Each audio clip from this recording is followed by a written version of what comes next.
Have you ever been to a store and you wanted to buy something and you had this salesperson who constantly nags you, "Sir, can I help you? Sir, is there something that you're looking for?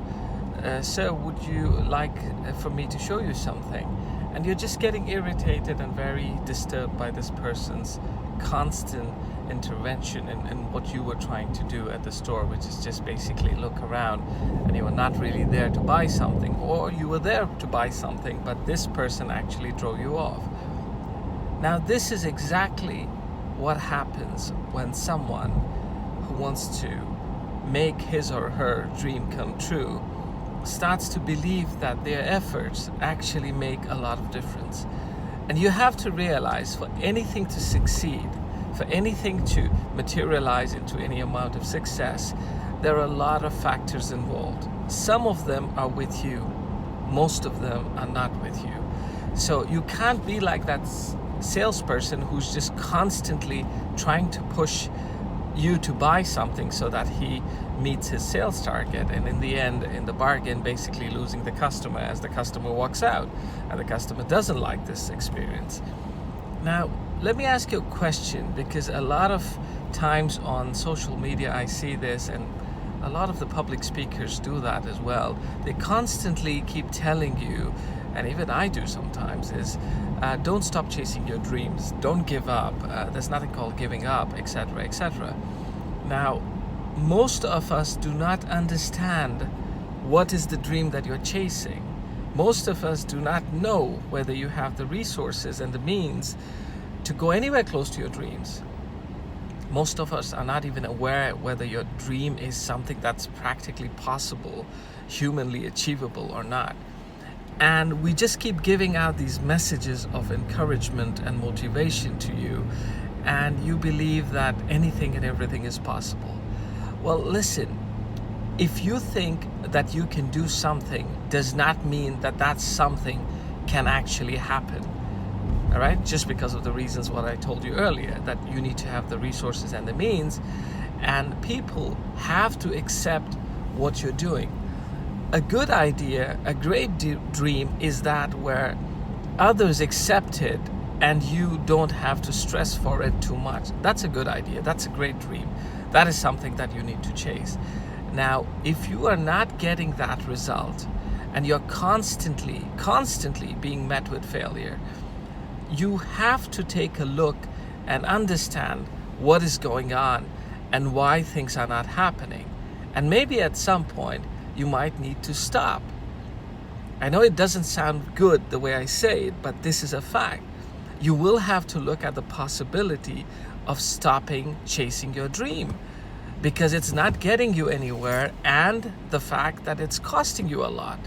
It's costing you your time, it's costing you money, it's costing you a lot of relationships in the bargain, because you're so busy with this dream, with this whole thing in your head, and that nothing else matters, and you just keep at it going on, and every time you're just being met with failure.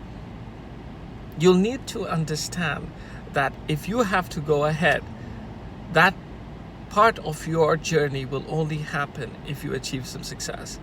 But if you're not achieving success and it's constant failure, you will need to take that big decision to stop. Most people think that failure is actually a sign of strength and quitting is a sign of weakness. Well, no, it's not correct. It's not true. Please don't try to apply one metaphor in all circumstances. Sometimes failure is a point of strength, yes, and sometimes quitting is the most wisest thing you could have ever done. I have met, as a venture capital CEO and an investor, I've met a lot of entrepreneurs who basically are heading to failure without even realizing, or maybe they do, but they don't want to admit it to themselves, that, everything that they thought about and how they launched their company, their startup idea, which is now a business, they've raised a few rounds, they're completely not willing to accept that their idea is not going anywhere in the market, and they're just busy trying to raise more money to survive. Now, that's not a good reason to keep your company alive, because one fine day it will be defeated.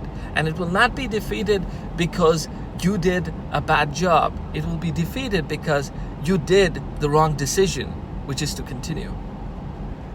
Just think for a minute, if I told you were someone who's never driven a car, you're 19, 20 years old, and you've got your first cash amount to go buy a car. Now, will you first end up in the Ferrari showroom looking for a car? Is that what you will do? And then after they tell you, well, you know what, let's go for a test drive. You go for a test drive. Oh, sir, which color would you like? Oh, I'd like the red one. Oh, okay, great. Now, what is the interiors that you need? Do you need your upholstery changed? Would you need leather on your steering wheel? What do you need? All right. And after all of that, he asks you for a down payment, and you look at your wallet and you say, well, I don't have money for a down payment or even to buy the car. You'll be kicked out of the showroom. Then you walk out of the Ferrari showroom and you go to the BMW or the Mercedes showroom. And again, the same experience. After 1.5, 2 hours of amazing excitement, great enthusiasm, you're thrown out of the showroom. You have to understand, your dreams could be big, but you have to match up. If you don't match up and you realize that you can't match up, or you have no area or chance to match up, you should stop, because it's going to cost everybody a lot of things. And sometimes it's investors' money, sometimes it's your time, sometimes it's your relationships, and it's not worth it. Because at the end of the day, if you took time out and if you try to understand what you're really capable of doing, maybe you'll get it. But always remember, your effort, your working hard, your stress and your focus has to be on something that can give you results. And that results can only come if you're able to deliver those results and the market is willing to accept those results from you.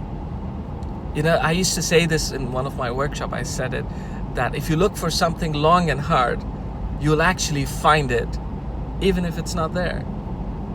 I don't want you to be people who look for something long and hard and find it, and you're the only ones who find it. Nobody else can see what the hell you found. So you all need to understand that efforts, hard work, commitment, focus is not a reason for success. It's part of it. The other, which plays a huge role, is called acceptance. That people have to accept your idea. People have to accept your proposition. If they don't, you're doomed. You're failed. So it's better to stop early than to stop late. Because if you stop late, guess what? You're 50 years old. Guess what? You're out of money. Guess what? Nobody around you. So take the wise call, look at what you're doing, and then realize whether it's really something that you have the means and the resources and everybody around you, the market, is willing to accept it. All right?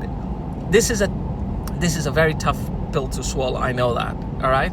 But trust me, if you listen to this video today carefully and actually try to look at what you're doing, I'm sure you might be thinking differently about what you're doing today.